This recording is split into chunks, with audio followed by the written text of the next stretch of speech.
now. More than 16 months ago, teams of heavily armed federal agents kicked in the doors of 2 Nevada homes to serve search warrants that remain mysterious to this day. Now, the homes are owned by a website creator who has spent years focusing on the world's most enigmatic military base, and that's Area 51.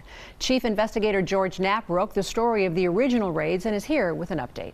You know, we'd like to tell you we know exactly why the search warrants were authorized and what the feds were seeking when they pulled their guns and kicked in doors way back in November 2022. But like everything else related to Area 51, the truth is elusive and murky. And I hear this banging and a voice. Retired software designer Jorg Arnu was barely awake in the early morning hours of November 3rd, 2022, when all hell broke loose at his home in tiny Rachel, Nevada.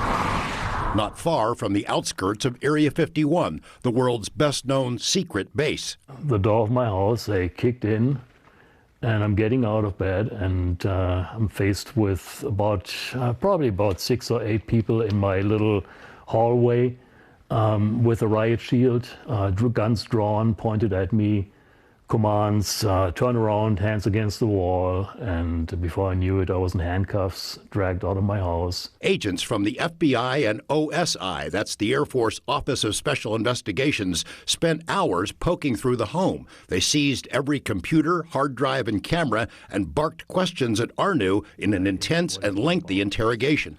I was never told what the raid was all about.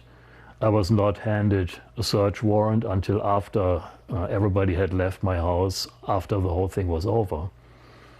So I still don't know exactly what it is that they're holding against me. The warrant was authorized by a federal judge, but nearly every one of its more than 40 pages was blacked out. What Arnu didn't know until later was that another team of agents had simultaneously raided his second home in Las Vegas. That door was also bashed in, guns were drawn, and his girlfriend was interrogated. Agents reportedly told the girlfriend that Arnu was a fugitive on the run somewhere, which is how they coaxed her into giving up the names of Arnu's friends and associates. They must have exercised a lot of force. Altogether, the busted doors, seized property, and legal fees have cost Arnu a bundle. All in all, I'm about $32,000 in the hole. More perplexing for Arnu is that 16 months later, the reason for the raids is still an enigma, like that secret base on the other side of the Tikaboo Valley. No charges have been filed, none of the seized property has been returned, and neither Arnu nor his attorney have been told what prompted more than 24 federal agents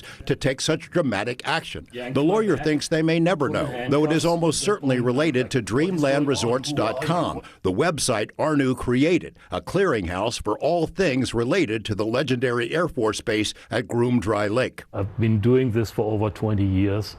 I'm reporting on things that go on at Area 51 that can be observed from public land.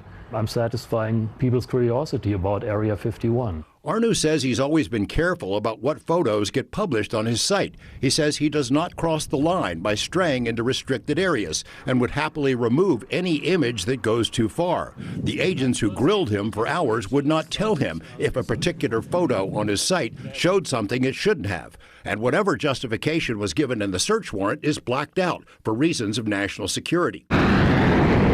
He isn't the only party left in the dark. Since 2022, Nellis Air Force Base has been pummeled with media questions about the raid, but has declined comment, for good reason. Internal emails obtained by the FOIA website The Black Vault show the Public Affairs Office at Nellis was not told about the search warrant in advance or why the action was taken. Arnu says any foreign spy who wants to see what goes on inside Area 51 could get clearer images from publicly available satellite platforms than from DreamlandResorts.com. He's made it clear to his audience that he won't be intimidated. The website now jokingly declares it's been endorsed by the FBI and OSI. Are there residual effects for you and your girlfriend who have gone through that?